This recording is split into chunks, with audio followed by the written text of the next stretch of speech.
बिस्मिल्लाहिर्रहमानिर्रहीम। अस्सलाम वालेकुम दोस्तों, उम्मीद है आप सब खैरियत से होंगे। यमन के एक आदमी ने अपने लड़के को सफ़र पर भेजा तो इसके साथ एक ग़ुलाम भी रवां किया। रास्ते में किसी बात पर दोनों में झगड़ा हो गया। कुफा पहुंचकर ग़ुलाम ने दावा कर दिया कि ये लड़का मेरा ग़ुलाम है और मैं इसका आका हूँ। ये कहकर इसने इस लड़के को बेचना चाहा।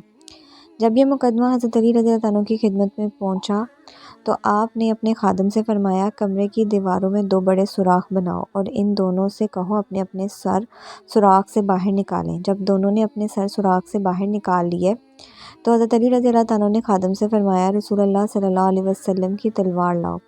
खादम तलवार लाया तो आपने खादम से कहा, ग़ुलाम का सर काट डालो। ये सुनते ही ग़ुलाम ने फ़ौरन अपना सर पीछे कर लिया, जबकि लड़का इसी तरह खड़ा रहा। यूँ आपकी हिकमत अमली से मालूम हो गया कि ग़ुलाम कौन है।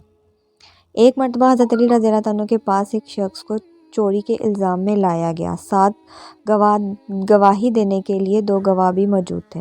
हज़रत अली रज़ियल्लाहु अन्हु दूसरे कामों की तरफ मुतवज्जो हो गए। फिर आपने झूठे गवाहों के बारे में फरमाया, जब आप मेरे पास झूठे गवाह आए हैं तो मैंने इसे सख्त सज़ा दी।